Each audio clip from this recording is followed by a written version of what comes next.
Hi guys. आज की इस वाले वीडियो में मैं एक पर्सनल एक्सपीरियंस आप लोगों के साथ शेयर करने जा रहा हूँ। आप लोग इसको लर्निंग अपॉर्चुनिटी के हिसाब से ले सकते हो, एक लेसन हिसाब से ले सकते हो। 3 या 4 चीज मैं बताऊंगा आप लोगों को कि इंडिया में जो रेडियोग्राफर को नहीं करना चाहिए, लेकिन हर एक रेडियोग्राफर इंडिया में करता है, करके फिर वो भुगतता है।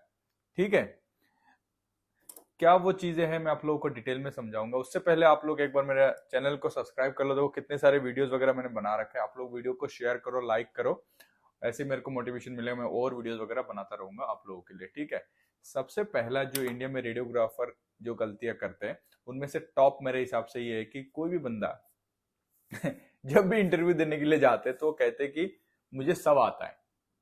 कोई इंटरव्यूअर पूछता है, मैं बहुत इंटरव्यू किया है, मैंने बहुत रिक्रूटमेंट किया है मैंने, तो जो भी बंदा जाता है सबसे पहले बोलता है मेरे को सब आता है। ये कभी मत बोलो आप, ये एक नेगेटिव पॉइंट है। आप बोलते हो कि सब आता है, किसी को भी सब नहीं आ सकता। मतलब इतना कभी हो ही नहीं सकता कि एक बंदे को सब कुछ आ जाए, ये हो ही नहीं सकता। तो ये गलत मतलब इंप्रेशन डालता है, नेगेटिव इंप्रेशन होता है जो इंटरव्यू आपका ले रहा है बंदा। तो कभी मत बोलो कि आपको सब कुछ आता है। आप ऐसे थोड़ा डिप्लोमेटिकली आंसर देना इस स्टेज में, मतलब मैंने ये चीज कर रखा है, मैं ये करता हूँ, मुझे ये चीज आता है, थोड़ा बहुत चीजें नहीं आती है, मैं वो सीखने की कोशिश कर रहा हूँ। ऐसा करके थोड़ा सा मतलब प्रोफेशनल बात करो यार। सब आता है मेरे को, ऐसा कभी मत बोलना इंटरव्यू में। तो ये गलती कभी ना करो। दूसरी जो सबसे बड़ी गलती जो रेडियोग्राफर करते हैं इंडिया में, वो है कि उनके पास कभी भी, मैंने जितना भी देखा है, किसी के पास भी एक प्रोफेशनल काइंड ऑफ सीवी नहीं होता है या रेज्यूमे नहीं होता है।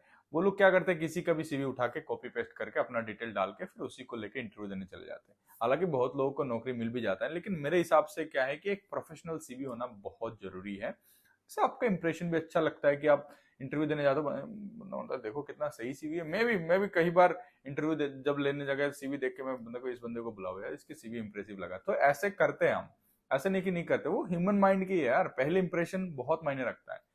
तो सीवीज के लिए मैं आप लोगों को रिकमेंड करना चाहूंगा novoresume.com। यहाँ पे मैं स्क्रीनशॉट लगा दूंगा, आप देख लेना। मैंने एक वीडियो भी डिटेल में बना रखा है कैसे सीवी आप लोग बना सकते हो, प्रोफेशनल सीवी, वो भी फ्री ऑफ कॉस्ट। तो आप वो वीडियो भी जाके देख सकते हो। मैं यहाँ पे आई बटन में कहीं पे लिंक डाल दूंगा। ठीक है, तीसरा जो सबसे बड़ा गलती जो रेडियोग्राफर करते हैं इंडिया में, वो है कि अपने आप को रेडियोलॉजिस्ट समझ लेते हैं। कुछ लोग, सब नहीं, कुछ लोग रेडियोलॉजिस्ट समझ लेते हैं अपने आप को और रिपोर्टिंग करते हैं। हाँ ये गलती हो गया, फ्रैक्चर ये हो गया, भाई वो रिपोर्टिंग का काम जो है वो रेडियोलॉजिस्ट का है, उनको करने दो। आपका जो काम है आप करो।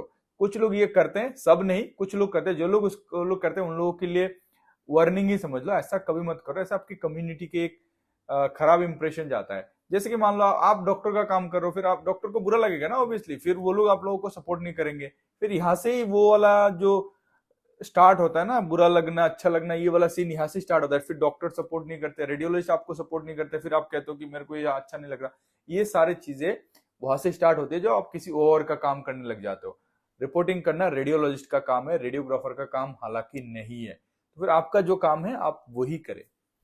ठीक है, चौथा जो सबसे बड़ा मिस्टेक है मेरे हिसाब से, वो है कि आप किसी भी इंटरव्यू देने के लिए, किसी भी जॉब के लिए आप जा रहे हो या किसी भी चीज आप कर रहे हो, जैसे मान लीजिए आप सीटी स्कैन कर रहे हो या एमआरआई कर रहे हो या एक्सरे कर रहे हो, आप लोगों को लगता है कि आप वहां पे जो चीज कर रहे हैं वो मास्टर हो चुके हैं। मास्टर नहीं हुए, आपको कीप अपडेट रहना है, आपको पूरा अपडेट करते रहना है। कुछ दिन बाद बाद एक छोटा छोटा कोर्स करना, कॉन्फ्रेंस अटेंड करना, लोगों से बात करके आप देखो दूसरे हॉस्पिटल में क्या चल रहा है, वहां पे लोग कैसे करते हैं, दूसरी जगह पे कैसे करते हैं। इसके लिए सबसे अच्छा तो मैं 2 चीज कहूंगा। आप एक तो कॉन्फ्रेंस अटेंड करते रहिए, इससे लर्निंग आती रहती है बहुत ज्यादा। मैं रेगुलर अटेंड करता हूँ। और दूसरा एक है कि आप इंटरव्यू दे सकते हो। हालांकि आपको जॉब नहीं चाहिए, फिर भी आप इंटरव्यू के लिए जा सकते हो। जैसे जस्ट फॉर एग्जांपल, मैं एम्स में जॉब करता था, उस टाइम हम बाहर जाते थे, जाके इंटरव्यूज देते थे। ऐसे ही मुझे चाहिए भी नहीं था, फिर भी देते थे। इससे क्या होता था कि मुझे पता लगता था कि अगला बंदा बंदा क्या चाह रहा है मेरे से, मेरा वो उसका एक्सपेक्टेशन क्या है, और मार्केट का मतलब जो नीड है वो क्या है, कि उसमें क्या मैं चाहिए। फिर उस टाइम में मैं एक्सरे कर रहा था, फिर एमआरआई में गया, क्योंकि मुझे लग रहा था कि बाहर जो मार्केट है वो एमआरआई पे ज्यादा डिमांड है।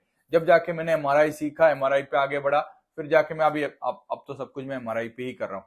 तो ये सारी छोटी छोटी चीजें होती है जो रेडियोग्राफर को बहुत ज्यादा मतलब बारीकी से देखना पड़ता है। आप लोग एक बार डिग्री पास कर लिया, फिर उनको लगता है कि मैं हॉस्पिटल का मैनेजर बन जाऊंगा, मैं रेडियोलॉजिस्ट बन गया। ये वो जो छोटे छोटे ये जो बुर्बक वाले काम, जो मैं फुलिश चीजें हैं, सिली चीजें, वो ना करे। थोड़ा सा एक प्रोफेशनल अप्रोच रखे अपने आप की कि आप एक प्रोफेशनल फील्ड में एंटर कर रहे हो, क्योंकि आपने पढ़ाई अच्छे से करी नहीं तो आप डॉक्टर होते ना फिर, या इंजीनियर होते, आपने करी नहीं, फिर इधर आए तो आप अपने आप को अभी सुधारने शुरू करो। कुछ लोग हैं, सब लोग नहीं है, तो सब लोग बुरा मत मान जाना फिर, ठीक है। और दूसरी चीज, एक और इन्फॉर्मेशन रिलेटेड वीडियोस वगैरह देखने के लिए मेरे चैनल को सब्सक्राइब करिए, मेरे साथ बने रहिए। अभी बहुत सारे वीडियोस अपलोड होंगे, डेली वीडियोस अपलोड होंगे, बने रहिए हमारे साथ। मैं मिलता हूँ अगले वीडियो में, तब तक के लिए अपना ध्यान रखिए।